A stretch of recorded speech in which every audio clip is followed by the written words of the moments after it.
안녕하십니까, 알림이 황희두입니다. 내로남불의 대명사 중 한 명인 장제원 씨가 이런 말을 했죠.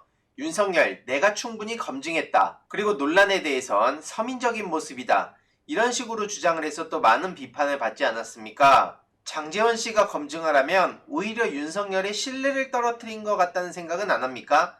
장제원 아들 노예 씨 솜방망이 처벌받았을 때도 많은 의구심들이 있었는데 이런 와중에 분위기 파악 못하고 저렇게 나서는 것도 참 웃깁니다. 아무튼 요즘 정치권을 보며 제가 최근 유튜브 커뮤니티에도 글을 남기긴 했는데 못 보신 분들을 위해서 짤막하게만 내용을 전하려고 합니다. 한마디로 자기 분수를 모르는 사람들이 참 많은 것 같다는 건데요.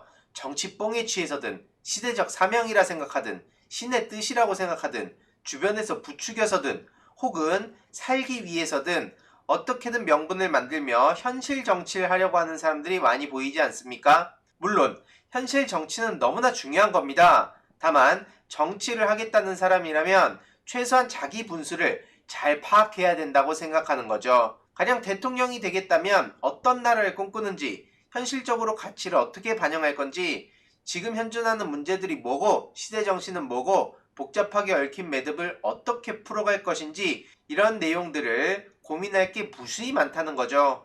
무엇보다 중요한 건 이런 여러 가지 문제들을 해결할 수 있는 게 그게 꼭 본인이어야만 하는가 이거라는 겁니다. 사실 이건 대통령뿐만 아니라 국회의원, 지자체장 등 모든 정치인이 여기에 해당한다고 생각하는데요. 나만 할 수 있다. 이런 영웅주의에 빠진 사람들이 종종 보입니다. 저 같은 경우엔 일찍이 현실 정치 생각이 없다고 말씀드리지 않았습니까? 애초에 저는 현실 정치를 잘할 사람도 아니고 원래 리버럴한 성향이 강하고 노무현 전 대통령께서 강조하셨던 깨어있는 시민의 조직된 힘과 그 정신과 가치를 널리 확산시키는 게 지금 시점에서 가장 중요하다고 생각하기 때문입니다.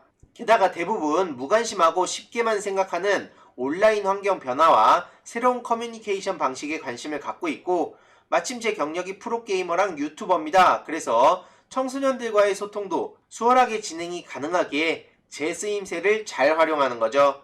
이건 오래전부터 제 능력과 역할, 장단점 등을 꾸준히 고민해온 결과물입니다. 스타크래프트 게임 다들 잘 아시죠? 예를 들어서 스타로 말하자면 일꾼은 돈을 캐고 건물을 지어야지 자기 분수도 모른 채 최전선에서 전투를 벌이면 결과적으로 모두가 망하는 상황과도 같습니다. 스타를 모르시는 분들 위해서 다른 예시로 축구로 들어보겠습니다. 축구를 할 때 골키퍼는 골을 막아야지. 골키퍼가 앞장서가지고 드리블하고 선수들 제치고 골 넣으려고 하면 결국엔 골대도 비고 그냥 패배하는 것과도 같은 거죠. 자기의 역할이 중요하다는 겁니다. 그렇기에 저는 자기 성찰도 안 하고 스스로 과대평가하고 그냥 의욕만 앞서서 여기저기 나서기만 하는 사람들을 보면 질색하는 편이고요. 오로지 배지에만 연연하는 국회의원이든 자기 분수도 모른 채 헛된 꿈을 꾸는 대선 후보 등을 보면 부럽기는커녕 안타까울 따름입니다. 특히 사회에 막대한 영향을 끼치는 현실 정치에서는 가치와 철학은 물론이고 꼭 나여야만 하는가? 이거에 대해서 고민하고 주위에도 물어보며 자기 객관화를 끝없이 거쳐야 한다고 봅니다. 특히 요즘 보면 사지선다형 암기, 입시 위주의 교육이 아닌 끝없이 질문하고 사색하고 토론하는 사회를 어떻게 만들어갈 것인지 계속해서 고민해야겠다는 생각이 드네요. 실제로 그 대표적인 대상 중에 한 명인 윤석열 씨가 지지율 19%로 급락했다는 소식이 전해지지 않았습니까? 주 120시간 부정식품, 건강한 페미니즘, 후쿠시마 원전 이외로도 온갖 구설에 올랐던 윤석열 씨 전형적으로 자기 성찰이 안 된 그런 사람이죠.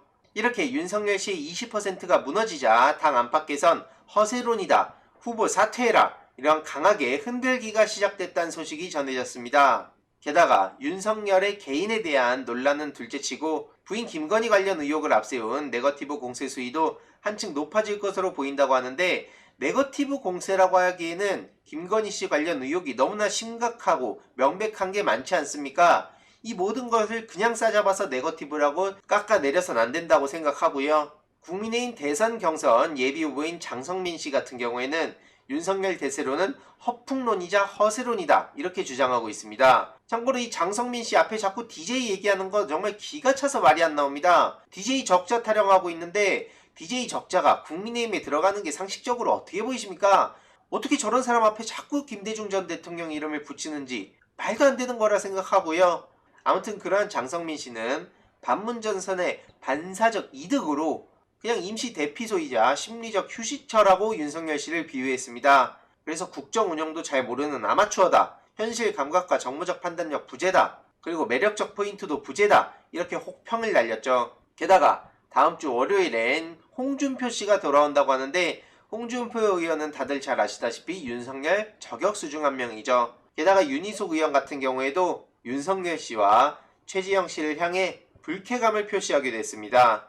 이에 많은 시민들도 윤석열 씨를 왜 저렇게 지지하는지 모르겠다. 납득 어렵다. 그냥 무식해도 너무 무식하다. 그냥 윤석열의 최근 후쿠시마 발언으로 정치 인생은 시작도 하기 전에 끝날 거라 본다. 대다수가 이렇게 생각을 하고 있죠. 이런 와중에 휴가 중 짤생성 노리는 윤석열이라고 하는데 윤석열이 지금 휴가를 간 겁니까? 아니면 코로나 관련해서 국회에 민폐를 끼치고 자가격리하고 있는 겁니까? 그냥 이 사람은 세상을 자기 중심적으로만 바라보는 것 같아요. 다 본인을 중심으로 모든 일이 펼쳐지는 겁니까? 지금 국회 내부가 발칵 뒤집힌 거 생각 안 합니까? 이런 와중에 이딴 셀카를 올리면서 굿모닝 휴가 중이라고요? 이걸 짤로 사용해도 좋다고요? 어디다 쓰라는 겁니까 도대체 이 사진을? 자꾸 저런 식으로 반려묘하고 반려견을 강조하고 있는 것도 웃깁니다. 심지어 어울리지도 않습니다. 이에 대해서 실제로 아마추어 행보, 이미지 메이킹 쇼 이런 것보단 당신의 철학과 이성, 목표 등이 알고 싶다 이런 지적들이 이어지고 있습니다. 물론 일부 푸근하다 이런 반응도 있다곤 하는데 계속해서 구설수에 오르는 상황에 저런 셀카 올리면서 어그로 끄는 게 좋아 보이지만은 않습니다. 역시나 많은 시민들도 엄청난 비판을 하고 있습니다. 그냥 은퇴한 뒤 그냥 매일 낮술부터 찾는 그런 사람이 서투른 솜씨로 따라한 셀카를 보는 기분이다. 하다하다 별 망측한 짓은 다 하고 있다. 소름 돋는다. 이런 반응들이 이어지고 있는 겁니다. 게다가 최지영 씨 같은 경우에는 집안 며느리들이 나서서 애국가 제창을 조롱하다니 나라 잘 되면 천번 만번 하겠다. 이런 입장을 밝혔는데요. 애국가 제창을 비난하는 게 아닙니다. 애국가는 마음껏 부를 수 있죠. 그런데 저런 사진을 캠프 측에서 자랑스럽게 공개를 했다는 게 너무나 충격적이라는 거죠. 많은 시민들도 역시나 이에 대해서 납득하기 어렵다는 반응을 보이고 있고요. 그리고 문재인 정부 들어서서 잘못된 길로 가고 있다고 생각을 한다면 박근혜 정부 때는 제대로 된 길을 가고 있다고 생각했냐? 그리고 왜 그런 감사원장 지명받고 좋아했냐? 어찌됐든 배신자라고밖에 볼 수 없다. 집에서 하는 행사를 굳이 언론에 대놓고 공개한 태도가 더 이상한 거 아니냐? 자랑하고 싶었던 거냐? 이런 지적들이 이어지고 있는 겁니다. 다시 한번 말씀드리지만 애국가를 부르든 가족끼리 뭘 하든 그게 중요한 게 아니고요. 저런 시대착오적인 사진을 대놓고 공개를 하고 자랑을 한 게 많은 시민들이 납득하지 못하는 점이라는 겁니다. 청와대에서 어릴 적에 파티를 했다면서 박정희 씨와의 인연을 강조하기도 했는데요. 이런 식으로 박정희 생가를 찾아서 특별한 인연을 강조하기도 했다고 하는데 그러면서 뜬금없이 문재인 대통령한테 사면용단을 내려야 된다고 주장하고 있습니다. 과거에 박정희 씨랑 가족들이랑 뭔가 친분이 있었던 거랑 지금 그 딸이 범죄를 저지르고 감옥에 가 있는 거랑 사면하는 거랑 도대체 무슨 연결점이 있습니까? 저런 사람이 감사원장을 했다고 판사를 했다고 하니까 많은 시민들이 지금 사법개혁에 대한 얘기를 하는 거 아니겠습니까? 게다가 박찬주 전 육군대장이 국힘 대통령 선출 경선에 참여한다는 소식이 전해졌는데요. 정말 뜨악스럽습니다. 무슨 말이 더 필요할까요? 군 통수권자로서 적임자가 누군지 분명히 구분할 수 있도록 역할을 다하겠다고 하는데 역할 다하지 말고 그냥 좀 시대가 변해가면 조용히 좀 있었으면 좋겠습니다. 이런 사람들은. 이런 식으로 공관병을 노예처럼 부린 박찬주 부인 갑질 논란도 있지 않았습니까? 이런 사람이 대통령이요? 애초에 될 리도 없다만 저런 사람이 염치 없이 저렇게 당당하게 나서는 것 자체가 이 피해자들한텐 어마어마한 압박이고 충격일 겁니다. 역시나 많은 시민들도 비판을 하고 있는데요. 추가적으로 어떻게 진행이 되는지 누가 나와서 또 회계망측한 소리들을 하는지 계속해서 소식 전해드리도록 하겠습니다. 이번 내용도 유익했다면 구독, 좋아요, 알림 설정, 멤버십 가입 정말 큰 힘이 된다는 점 말씀드리고 싶습니다. 이번 내용도 주위에 널리 공유 부탁드립니다.